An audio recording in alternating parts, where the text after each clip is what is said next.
Hi, this is Nick from Volume 1, and the brand new Volume 1 podcast was made possible by Royal Credit Union, Chippewa Valley Eye Clinic, and DeborahBecker.com, offering State Farm Insurance. What's up, everybody? Welcome to the Volume 1 podcast, Episode 6. We made it this far. Very exciting. My name is Eric Christensen. I'll be your host. Negative 10 degrees in the valley this morning. The air feels like it's slapping you in the face, and my car didn't start this morning, so I walked to work. So hopefully I don't have frostbite. Do I? Maybe. Who knows? We'll know if one of my fingers falls off while we're recording. Tumultuous times. Let's say hi to our producer, Nick Meyer. You staying warm, Nick? You doing okay? I am. I'm Okay. embracing it. It is very, very cold, but I mean, you got to live. You got to get out there. I'm going to try to be the guy that's going to spin it nicely, but it's miserable if you have uncovered skin. So it's an easy problem to solve. Yeah. At what point does it become too much? I guess we'll find out. We've got a terrific show lined up for you today. Going to be a little different. Joining us for the entire pod are my colleagues, my fellow editors of Volume 1, and dare I say, my friends. Rebecca Mennecke and Tom Giffey are both here. Let's check in with them on that first. Is that true, you guys? Four friends? Pinocchios. Yeah. No, we're friends. It's great to see my friends' faces. Yeah. Because normally literally for most of the time I've worked with Becca, we have been wearing masks. I have kind of forgotten what she looks like from the now nose we have down. plenty of distance between us, so it's We safe have for a great little while. distance. Yeah. I haven't grown a mustache yet. No. So I haven't had to shave. We should do this more often. Yeah. But yeah, the gang is all here. Pretty exciting stuff. Volume 1 staff pod. Very exciting. We just dropped the results for our annual Best of the Chippewa Valley Reader Poll of 2021, and Tom and Becca are here to help us dissect the ins and outs of the poll. Trends, upsets, the best of the best, funny stuff, cool stuff, weird stuff. We're going to talk about all that later on in the show. But first, we've got some scintillating local stuff to talk about. Lots of cool things happening in the valley. Lots of gossip to get into. Some hot goss. The tea. So we had to change up the show a little bit at the last second because we had some major crazy news drop last week that kind of spiraled out of control, and it's about the turf house in Eau Claire. We're talking turf today. Last week we published some before and after photos of this house in Eau Claire that people it's been called the turf house or the fake grass house or something. It has a lot of names, but basically because of its eclectic retro stylings, and there's AstroTurf on the inside and the outside of the house. Really high-profile location on Margaret Street and the East Side Hill, so a lot of people have seen it over the years. Yeah. People know this place. They've been keeping tabs on it. It's been there for about 45 years. It's a 45-year-old house, and people in town have always wondered what the inside of it has looked like. It's one of those places where you drive by and you're like, what the hell is going on in that place? It looks very interesting. So, in October of 2019, the house went up for sale, right? And at that time, our photographer, Andrea Paulsith, got some photos of the inside before it went under this extensive remodel project. Yeah, the people who bought it had the foresight to say, hey, we should document this. So they invited us in to take those pictures. Very cool of them to do that. The family, they reached out, and Andrea went, got some photos, and the inside, I got to be honest, did not disappoint. I mean, there's bright patterned wallpaper everywhere, some blue and olive green fixtures in the kitchen, an indoor pool. The on the East the Side moon Hill. room. Yeah, the moon room. My favorite thing about the moon room, though, is it's like the moon room, but then plaid carpeting. Like, it's not just the moon room. It was full on 1979 in there. Yeah, pretty awesome stuff. For some people, I don't know. So this whole last year, the family. This woman's name is Karen Shane. Her and her family they bought the house and they remodeled it, and now they're selling it again. Some call that a flip. So they've been, they put in an insane amount of work on this house. Like, so much has changed. It looks like a completely different place on the inside. There's white walls and gray wooded floors and lots of white and gray everywhere, black countertops, just kind of a grayscale theme throughout the house. Very modern looking HGTV type stuff. So we published the before and after photos. Andrea went back to get photos after they had done the remodel, and we posted them, the before and after, and it blew up. It blew up like crazy. People have wanted to see this thing forever, and yeah, there was a lot of comments either way. People liked the remodel. Some people supported it. They said, "Oh wow, look at all the work you put into that place. It looks beautiful." And a lot of people were like, "What did you do to this place? You completely ruined it." Man, hundreds and hundreds of comments were flying in. Yeah, I mean, I could give you a little perspective on that too. As far I looked up Yeah. the stats quick before we started here. I don't even know if you guys have looked at this. I mean, if we have a popular piece of content on volume1.org, usually that'll get 10,000 page views or something if it's doing pretty well. We've had a couple of things that have had like 40,000 page views, like with the Walmart house. Yeah. This that held out in the Walmart parking lot before it was sold to become a gas station, I think, Yeah. soon. That had 40,000 page views on average. This had already, and this is like just a few days in so far, has over 60,000 page views already, which Unreal. is there's like 120 plus comments on there, which for our website is quite a bit because Right. we don't Well, publish a lot of stuff that people just love to just pile on and Right. complain There are about. 1,000 Facebook comments. Yeah, it's insane. Yeah. Just to give perspective, this dropped the same day as we posted the best of results. It got like several times as many hits as the results, which, you know, are some of them are most popular things of the year. Everybody wants to find out what won the best fill in the blank. So the point is, it's explosively popular Yeah. to basically just say all kinds of terrible things about it. Yeah, man, the comments are insane. One of my favorite comments was like, "Oh, it looks like it smells a lot better in there," which is probably true. Yeah. But you know, others called it soulless. You know, some called it a sad, sterile dungeon. Now, a mundane bore. People were being very poetic about how much they hated this place. As one commenter put it, it went from Swanktown Deluxe to institutional prison block, white and gray. R.I.P. awesomeness. Yikes. So what do we think? Becca, what's your reaction to seeing So some of I'm this really stuff? curious what people have to say about HGTV's house, right? Like if they're that angry about like this cute local house, like, God, what about some of the awful houses on HGTV? I mean, it's this lady's home. Like, I'm not about to walk into somebody's home and be like, God, you're doing that all wrong. Like, don't do it that way. Well, she tends to sell it. That's an important piece of Right. information. So it's not her home, but I mean, so it's a business at that point. I mean, and everybody acts like they would have wanted to live in what it was when most people wouldn't have kept it that way ever.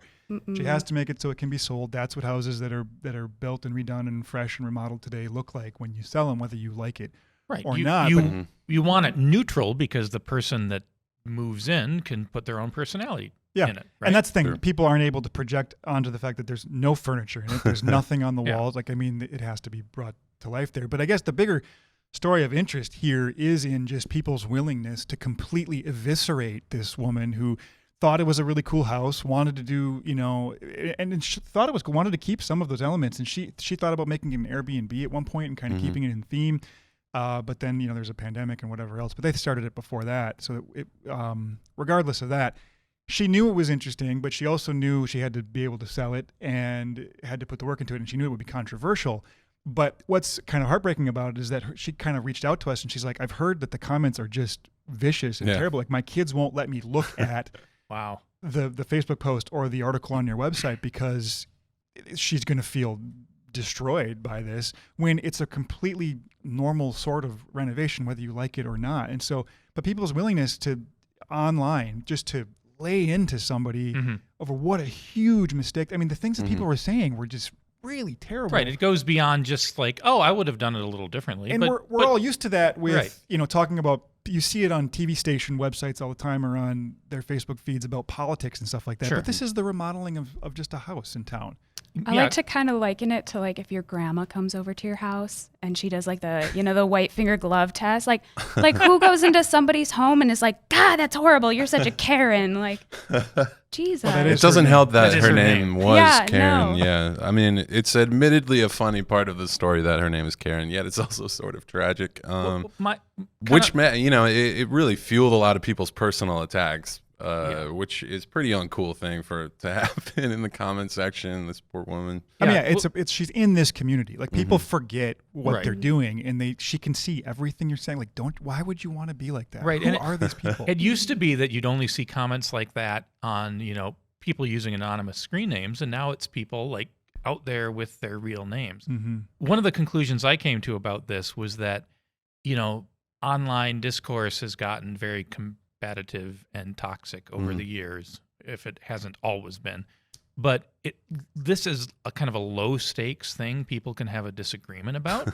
And can feel smart about in the comments. So many of us feel, we're been chastened over the years by how toxic political discussions are, so we don't even want to go there.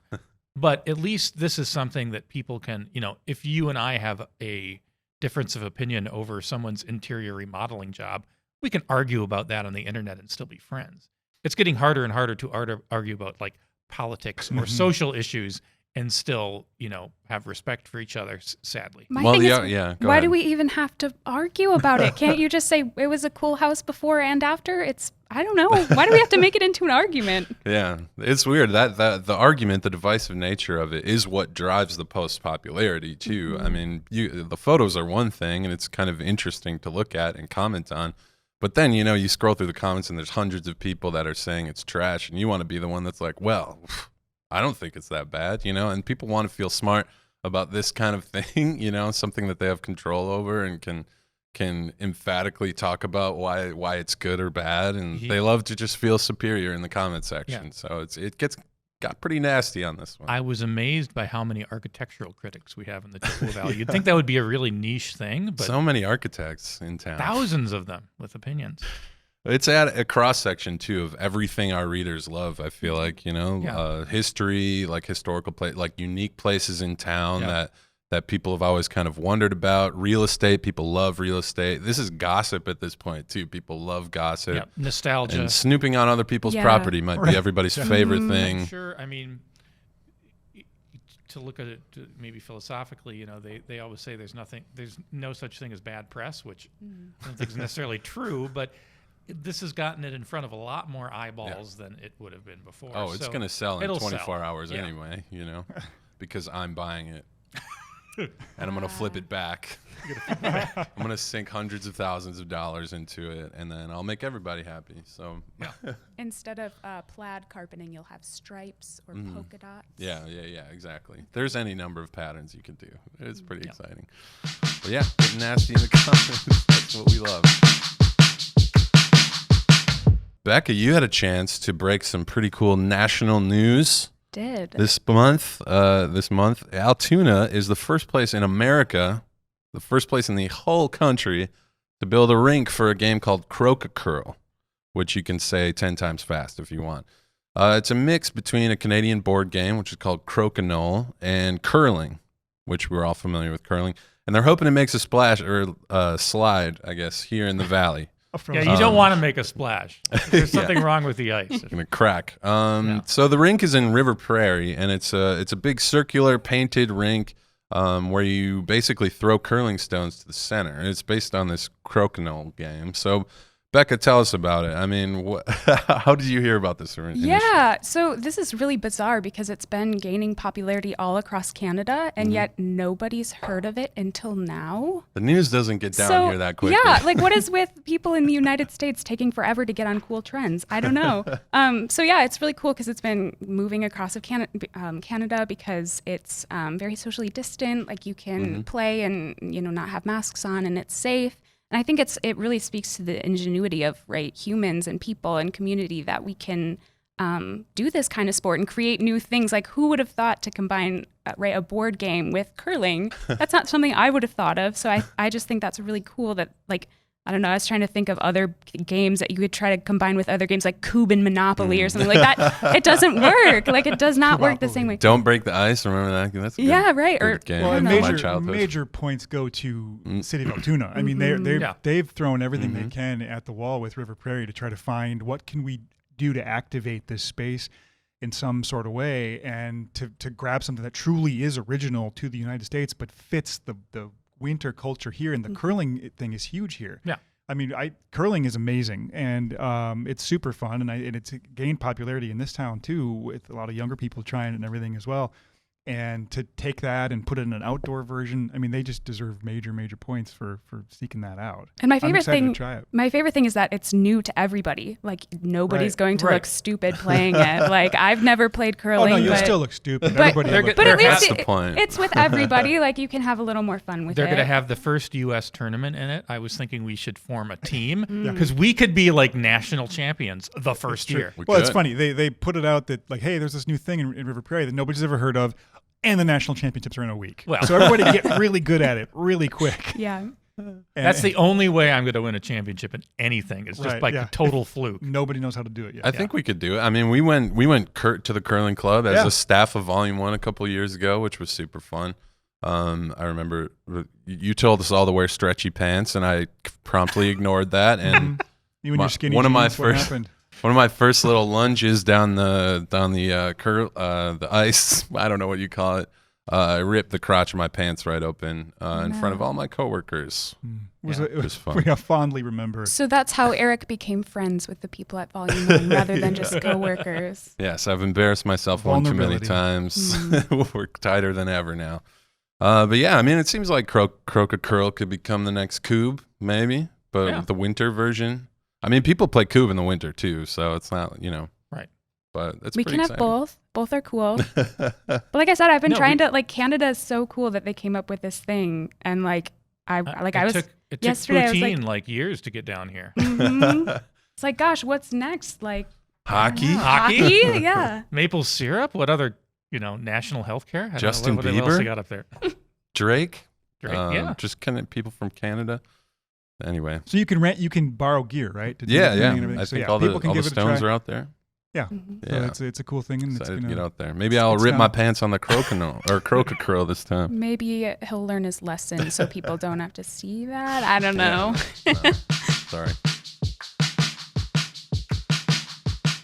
So our final topic is about development. We got a bunch of different development topics happening here in town, in Eau Claire, and we've been covering them in the magazine. But it's interesting thinking about the ways the city grows and how you grow in the city limits, how you grow outside. So we wanted to look at one particular project happening in the town of Washington right now. So it's a development called Orchard Hills, and it's just proposed right now. It has a couple of red tape hurdles to get through, but it calls for 116 new homes over 235 acres out in near Lowe's Creek, just south of Eau Claire. So it's like pretty rural country style living down there right now.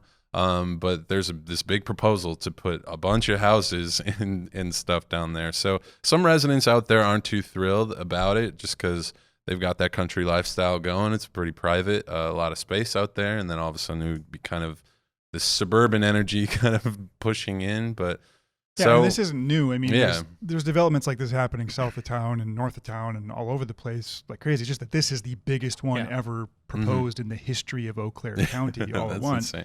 So that's what gets some people's attention. But I think, we also were talking before, if I could jump into the Water Street Flats project Yeah, yeah. too, because that's another example of development, but that's more of an infill development where there's, they're going to take down 8 houses or so to put 6 or 8 houses to put a bunch of apartments and stuff down there that are kind of more for student housing and everything. And that started with some people against it, and now they're kind of more or less for it.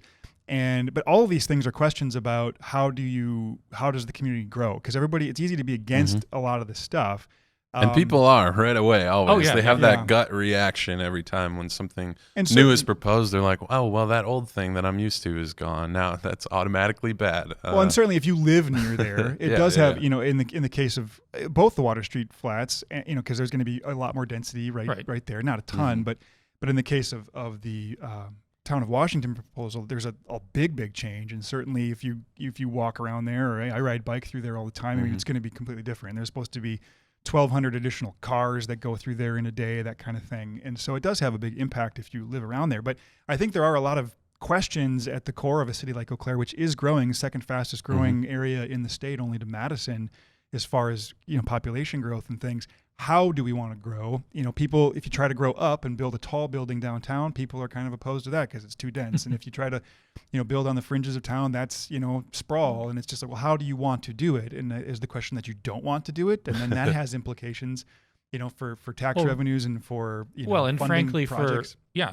These are, at least Orchard Hills, I imagine they're not going to, it's not, what you call workforce housing. They're not going to be cheap out there. But still, if you're adding new housing in a community, that frees up other housing, kind of down the scale of cost. Mm-hmm. And if we have a big problem in this town about affordable housing, which people have started to talk a lot more seriously about in the past few years, part of the solution is to build more housing, to loosen things up. Yeah, the existing stock will start to be more affordable and things like that. And people talk about too. I mean, they act like it's oh my gosh, somebody's just trying to make a bunch of money and use up a bunch of land. Well, no, this has actually been a part of the plan for a while. Since 1979, they had that land considered as a developmental candidate, on the county plan and things. So that's why you see the staff and stuff recommending that these things be approved, because it has been a part of a long-term plan. But I don't know. I just think it's interesting that Eau Claire has a lot to wrestle with about how to grow. And I think that southern corridor down 93 on both the east and west sides of 93 has been identified as that's going to be the major growth area of the city moving forward. And this is, Deerfield Road comes right off of 93, and this development is just north of Deerfield Road.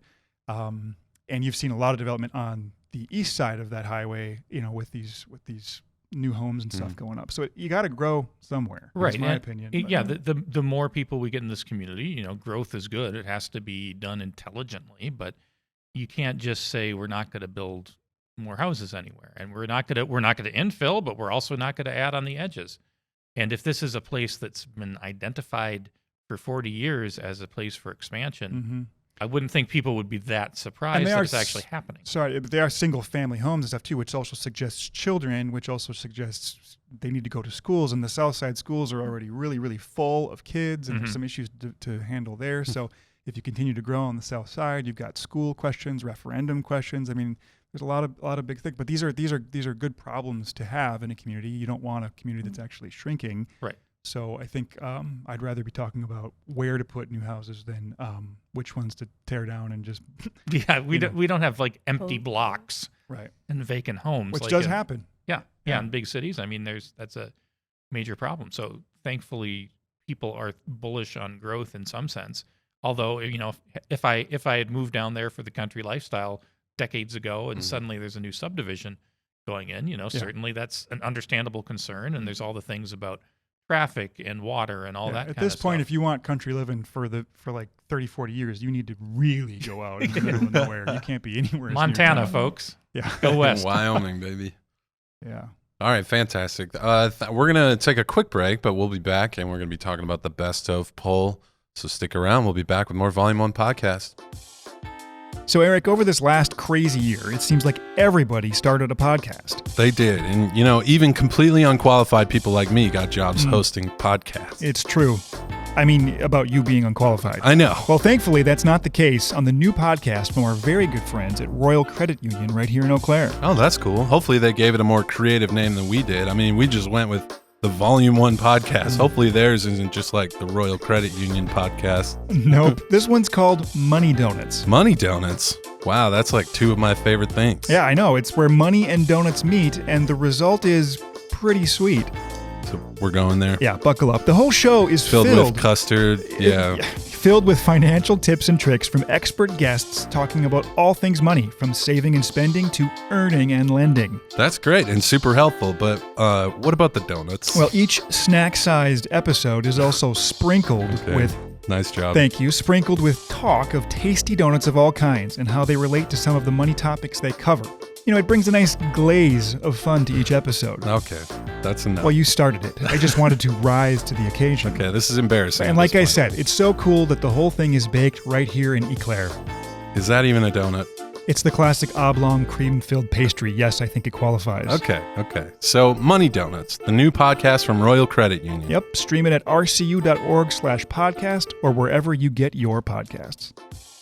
All right, Nick, we've got a sponsor to tell folks about, Deborah Becker of State Farm Insurance, at deborahbecker.com. Yeah, okay, a little insider info here. When we decided to create this podcast, the very first business we wanted to check with for sponsorship was Deborah Becker from State Farm. And that's because she is always up for the new, the experimental, and anything that she thinks is good for the people of Eau Claire and the Chippewa Valley. And she has supported so much stuff from Volume 1 over the years, new publications and community events, videos, really just all kinds of different things. Absolutely. And, it's not just Volume 1 either. I mean, it's the entire community. I mean, they're pumping money into community projects like the Boyd Park Plus, the Sculpture Tour, concerts, art installations, just so much stuff that the entire community can share. Yeah, it's cool. And that's the thing, because to some degree, to people like us, we're just lay people. Insurance is insurance. We don't know the difference. So I don't. Sometimes you pick your people based on who shares your values in a community, who do you think's making some cool things happen. And for us, that's Volume 1 anyway, that's Deborah Becker with State Farm. And it's pretty cool to actually work with the people that are sponsoring the podcast. Totally. Deb and Casey there at State Farm, they have their office right downtown, right on Barstow Street.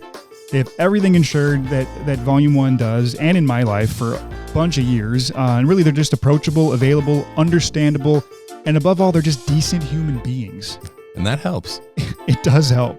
So if you need insurance-y things, please consider visiting deborahbecker.com. Hey, folks, welcome back to the Volume 1 podcast. We are cooking. I'm back with Rebecca Mennecke and Tom Giffey, my fellow editors over at Volume 1, alongside Nick. And we're going to talk about the Best of the Chippewa Valley poll, which is right here in this issue. Just published last week, so we've got all kinds of results about the Chippewa Valley, and it's an annual thing that we do every year where people can vote on their favorite things, from restaurants to businesses to bands and all kinds of stuff. So, and there's lots of results. It changes every single year, and so we've all brought little different topics to talk about different trends in the poll. Some kooky stuff, some upsets, looking deeper at some of the results from this year's poll. And we've all got separate topics to talk about. So, Tom, let's start with you with some stats. I was just going to read all three winners for each 317 categories. Just really fast, though. Yeah, really. No, we could speed it up in post. It was amazing to see people turn out like they did, just because 2020 was, 2020. But we had 168,000 votes cast, which was crazy. That was up like 12%. Almost 13,000 individual people voted in the poll. Wow. Which, how do you quantify that, right? It sounds like a big number. I compared it with, this is a fun little factoid here. The last time we had a contested city council president race in Eau Claire was back in the spring of 2019. And virtually the same, within a couple of dozen voters, almost 13,000 people voted in that race. So it's we basically get as many votes as the people running the town. It's not as impressive when you compare it to the presidential race, because that got crazy attention and 75% voter turnout. But it's still even when you compare it with that, it's as third as many people voted in our poll as voted in the city of Eau Claire for president of the United States. So we're as third as important, I'd like to think. That is a wild thing. Crazy, 317 questions in the poll, everything acupuncture to worst stoplight. Yeah, and people often criticize it. Oh, it's just a popularity contest. Well, yes, so is the race for president and everything else. It's always a popularity there's contest. been nearly 44,000 people that have ever voted in this poll across the community. That's 2/3 of the population of the city. So it's relevant stuff. Democracy, baby. Right. Yeah. We got it.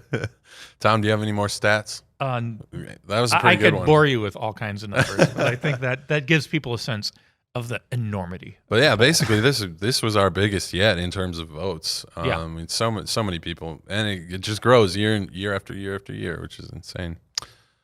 So Becca, let's move it over to you. What do you got? All right. So mine is based on Kwik Trip, which is something that we've been talking about quite a bit at Volume 1 this past year. Paid them a visit this morning. Yeah, honestly. For the best convenience store category, we had the first, second, and third place winners were Kwik Trip in River Prairie, Gulf Road, and Water Street. But then following first, second, and third place was, and I quote, Kwik Trip on Black Avenue, Kwik Trip on West MacArthur Avenue, Kwik Trip on Brackett Avenue, and then a break for Casey's. Don't know how that one ended up in there. And then Kwik Trip on Bryan Street, Kwik Trip on Spooner Avenue, Kwik Trip on Grav Avenue. Anyway, we get the picture. It keeps Wait a going minute. with The Kwik Trip on Spooner is terrible. That I is can't not a good- believe the one in MacArthur, which is the one I go to, was like 7th. 13 out of the top 15 vote getters in this category were Kwik Trips, which is and all the way at number 15 was the Kwik Trip on Madison Street, which is mine. It's Bummer. too bad. looks like you have to move. But yeah, only Casey's General Store came in at number 8, and the corner store on Highway 93, which is family owned, came in at number 13. So Kwik Trip is just completely dominant. My favorite thing is the fact that the Water Street one got 3rd. Yeah. Like there's not even That gas brand new there, one. Yeah. and they somehow won 3rd place. So all these other Kwik Trips and It's gas huge. stores that Kwik Trip also won number 1 best social media presence and number 1 best place that's open 24 hours. So just all over the pole. People love Kwik Trip here. I think we need to make a category that's just best Kwik Trip and then best convenience store not Kwik Trip. Yeah, Yeah. I think we did that years ago with like, to exclude Bon Iver from like best band. Yeah. So I think maybe we need to do that with, best non-Kwik Trip. Or just not have a best convenience store category. Yeah. Well. wow, Yeah. crush the vibe. Yeah. Too Kill bad. it. Shout out the corner store though. They've been holding it down up there for a long time. Hopefully they'll get to number 12 next year, number 11. Eventually they'll break that top. So 3. basically, all the other gas stations just need to work together to beat Kwik Trip. Exactly. Okay, so there should be some like working together here a little bit. That's what Kwik Trip is doing. That's called a chain. Yeah. And speaking of sad corporate chain success stories, that's my topic coming up here. Really? We take great lengths to get some corporate chains out of our poll and focus most on the local stuff, but people can't help but vote for some of that stuff. So that's why you see, Amazon and Spotify in the best place to buy music. Texas Roadhouse is in best restaurant for steak. Olive Garden's in best Italian restaurant. Buffalo Wild Wings, best wings. I don't know. So lots of stuff in there. But I wanted to look closer at the kind of eatery / bar we most need, and kind of sniff out that category for how many corporate chains are in that one. And there are quite a bit, but there's a lot of good creative answers in there too that wouldn't necessarily lend themselves to chains. So Chick-fil-A won that category. That's the eatery we most need here is Chick-fil-A. They also won number 3 in biggest thing we should make happen soon. So people really that's want that chicken. terrible. People are aiming high. Yep. Is Chick-fil-A that good? Supposedly, yes. I've heard Has good anyone things. here eaten it once? I have. Has nobody else tried I haven't. Chick-fil-A? I'm a I don't Popeyes know. boy. Wow. I mean, it's one thing for it to be in like the restaurant that we need, but Mm-hmm. for it to place in the biggest thing we should make happen soon Yeah. is the most Yep. abysmal failure of a culture.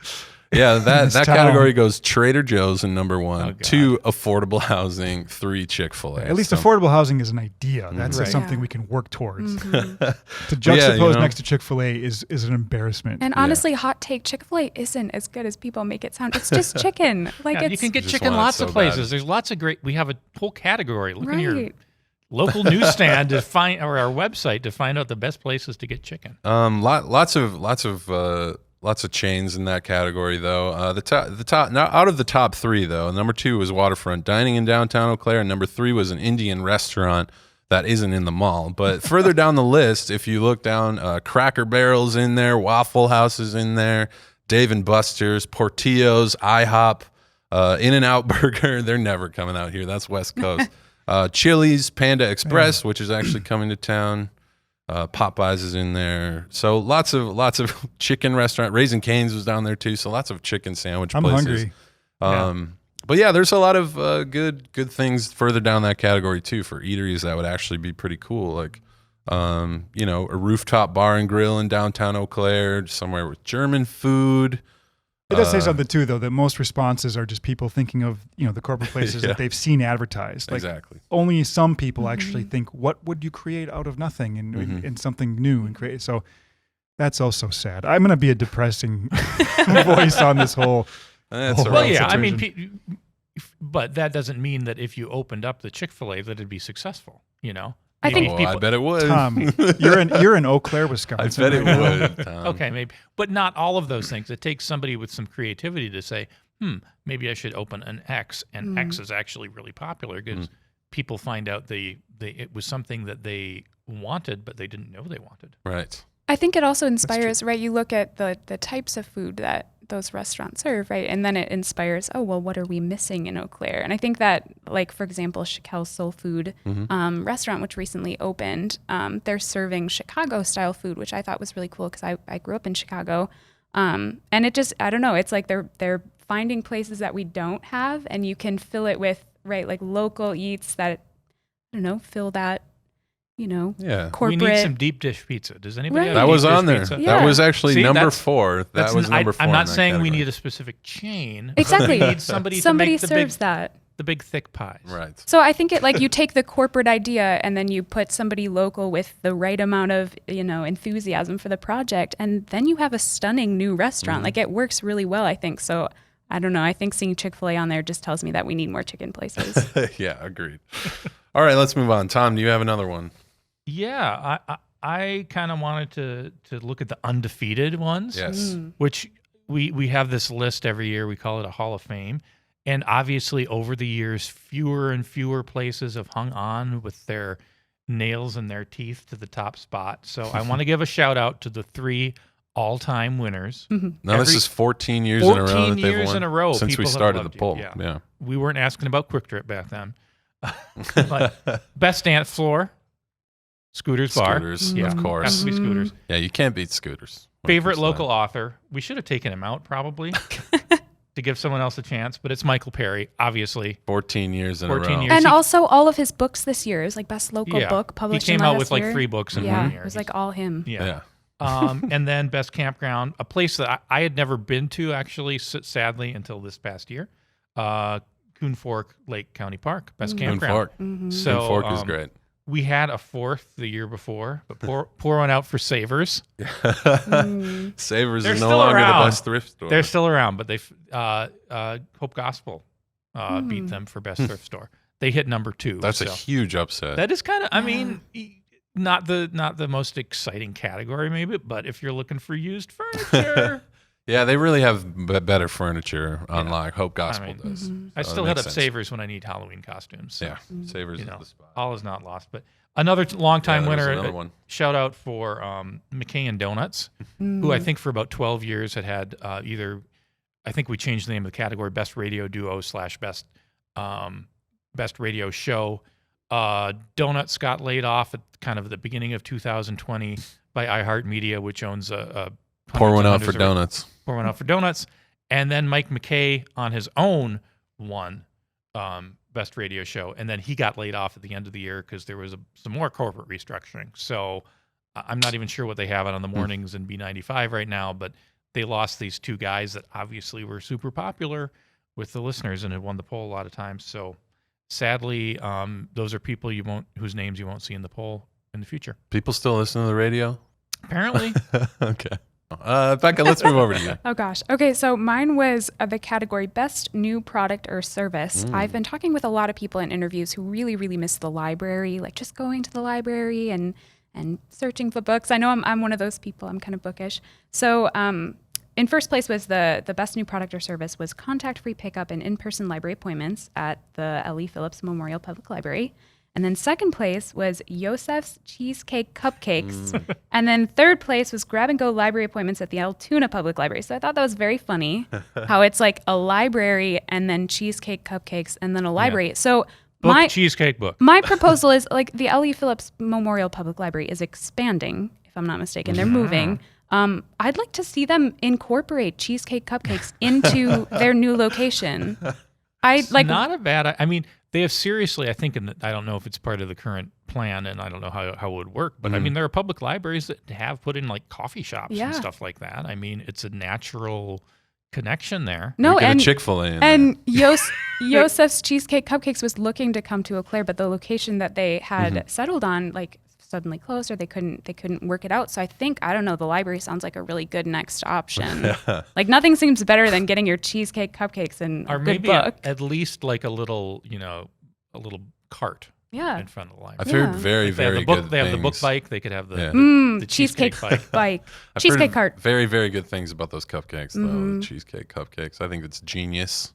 Like, that's my vote for best new product. Yeah. They went wild over the pandemic times. Yeah. Like they opened, what was They it? opened like, right away, away. like February or January or something of last year. And then they started doing takeout right away. Just like, yeah, super good stuff. Been meaning to get that and haven't yet. But I'm going to treat myself. Today, Treat let's yourself. go. Treat myself. Yeah. Okay, let's move on. I wanted to talk a little bit about the worst categories. You know, generally the best of poll is a very positive thing, I think. You know, just celebrating the best of what makes this community great. But we do have a couple of categories that are the worst. Specifically, worst road, worst intersection for pedestrians, and I believe worst stoplight. So, and these all three of those came from a category that we used to have in the poll that was poll category we should add next year. So it was people's opportunity to give us suggestions for new categories. And 3 years in a row, I think we got worst road, worst stoplight, worst intersection for pedestrians. So people, you know, you can tell there's energy out there that people really wanted to hear about the worst stuff, specifically traffic related. So it's interesting. I don't know. We have a worst road, but why not a best road? You know, can we celebrate some of our roads?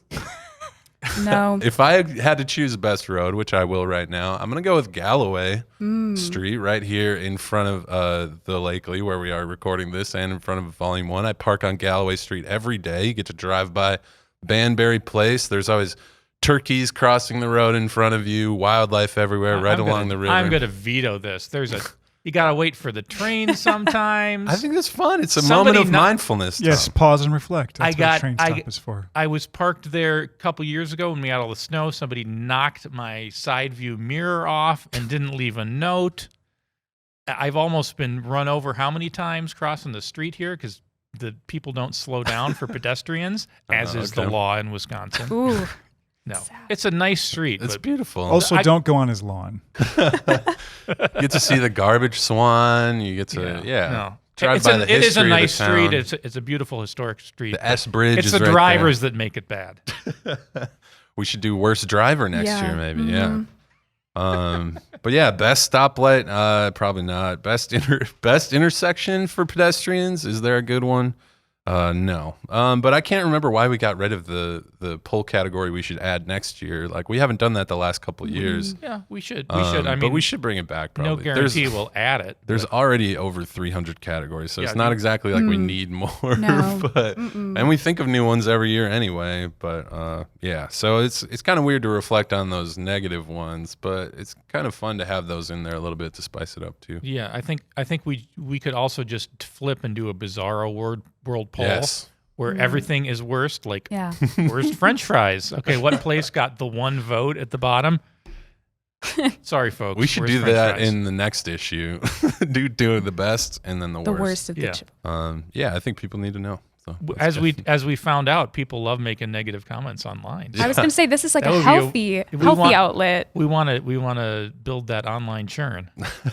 And it's like a healthy outlet. Like that you can fight about that. That's fine. That's I suppose. healthy. Totally. You know? If you don't All like right. French fries, fine. You know. Tom, you have another last. Yeah, I just category wanted to talk to another sad farewell, most likely from the poll. Dragonetti's, the owners, announced last fall that they are getting out of the business. They're going to sell the place, so that has been a mainstay in the restaurant scene for decades. Family-owned restaurant right there in Altoona. All right. Yeah, and they had won, I think, about 10 straight years as best Italian restaurant. Had been supplanted in the past couple of years by Mona Lisa's, which technically is a Mediterranean restaurant if you want to get really technical about it. Drag still came in number 2 in that category this past year. And then Olive Garden. And then Olive Garden, we're here, your family. So Olive Garden's looking to take the steal there for the top spot, maybe. But they are selling that place. I think they're going to close it once they get the sale done. Somebody could buy it and turn it into another Italian restaurant. Yeah. Because it had been or a Chick-fil-A. Or a Chick-fil-A. Or both. An Italian Chick-fil-A, maybe. Italian Chick-fil-A. Pour out a glass of red wine for Dragonetti's. Too bad. Becca, you have one more to talk I about? do, yeah, Okay. you bet. So I looked at the category Best Local Beer, Specific Brew, and I thought this was very interesting because it looks as if the Brewing Project and Leinenkugels have been head and head, like neck and neck, since 2015 when this category was introduced. And that was actually the first and only year that Leinenkugels beat the Brewing Project, which I thought that was funny. I like a good competition. Yeah. So I went through and I looked at all of the votes that have ever been done on the Brewing Project or Leinenkugels. Ever? Because, yeah, ever. Wow. Because they have quite a few, right, different flavors, different types of beer and things that are popular. And it turns out Leinenkugels has more different flavors, More but they different varieties. rank lower. So that means the fewer beers that the Brewing Project has are better. So I thought that was really interesting. And I also want to propose that the Brewing Project and Leinenkugels do at least one like collaboration where they do a beer together so they both can place in first place. That's not Shandy, crazy. Puff Tart, Gunpowder IPA. Yeah. I mean, hey, it is sort of a David and Goliath in a sense because, Leinenkugels is part of a multinational conglomerate. And Brewing Project is a small local guy, but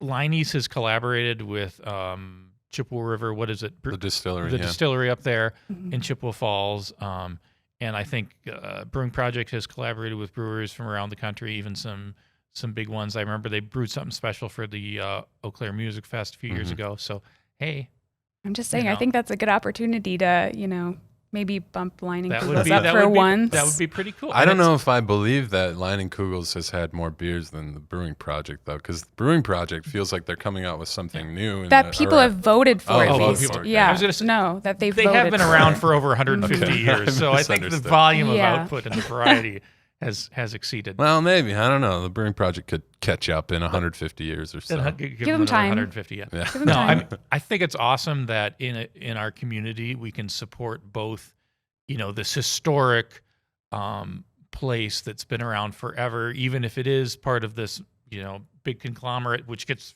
their beers all over the country because of that connection. And we can also support the guy who has pulled himself up by the bootstraps and built this amazing place through basically sheer force of will, literally with that place. And we can support them both. Yeah. I mean, there's never enough beer to drink anyway. No, so. it's Wisconsin, Amen. right? Amen.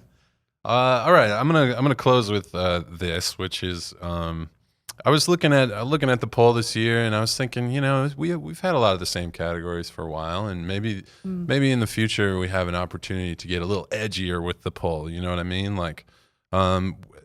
We have a little bit of that in there now. We have best place to buy a motorcycle, and we have best tattoo artist. But I think we can do more for the badasses of our community. So I came up with a couple of new categories that I think we should add. Best place to buy a leather jacket. Sure. Best place to put up graffiti. Lots of places where you could do that. Parking ramp.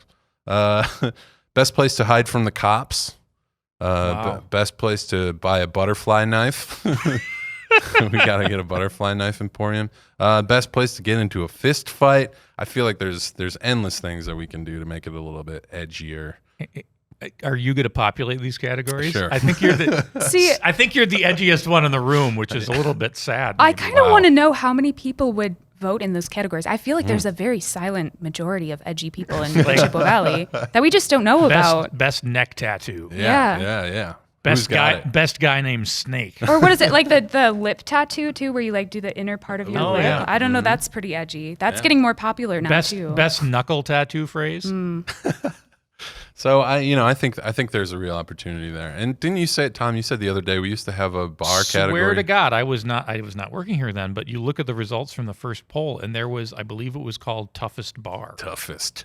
That was when there were still some pretty rough places down in downtown Eau Claire. A couple of which still exist, but I think are a little different than they used to be. See, I want that category back because, me being cute little Becca, not rough and tough at all. I want to go find the toughest bars and just walk in, and everybody's like, "What is she doing here?" And then you hustle and them. then up. you hustle them in get the into pool table. Get That's a couple what happens fights in the movie, right? Yeah. Find the biggest guy there and start a fight with him right away. Yep. Mark Exactly. your territory. So I think we need to bring that poll thing back. I would love to see that. Just for that reason, just that one. That's it. Fantastic. All right, that'll do it for our best of talk. Thank you guys so much for being here. Yeah. This was great. Fun little Volume 1 time. We'll be right back with more Volume 1 podcast. Nick, one of the reasons we all live in the Chippewa Valley is for the beauty that surrounds us Right. here. The woods, the water, but But to get serious for a second, if you want to enjoy all that splendor, you got to take care of your eyes. You really do, and that's why it's so helpful to have a full-service operation like the Chippewa Valley Eye Clinic right here in Eau Claire.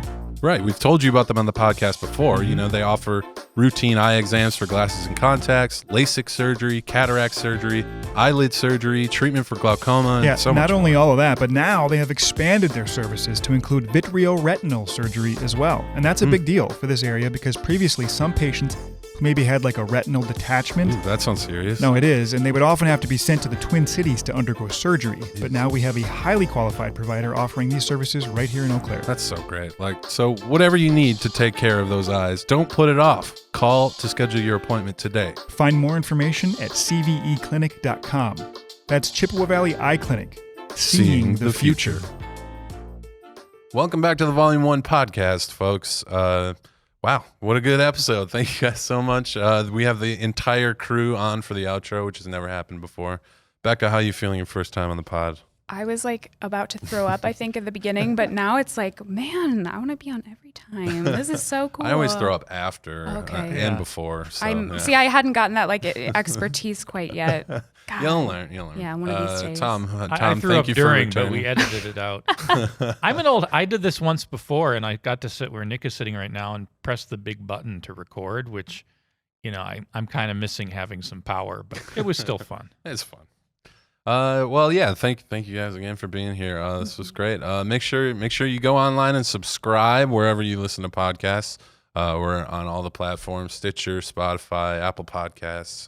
Go to the Volume 1 website. Go check it out there.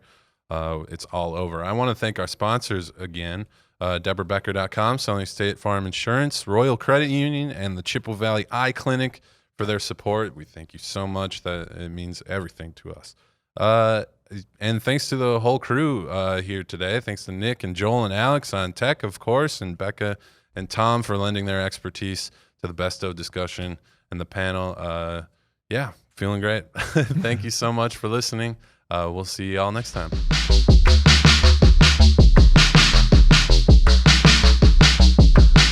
Hey folks, thanks for watching the Volume 1 podcast. Hey, while you're here, if you like what you see, click subscribe. Maybe like the video, share the video with your friends.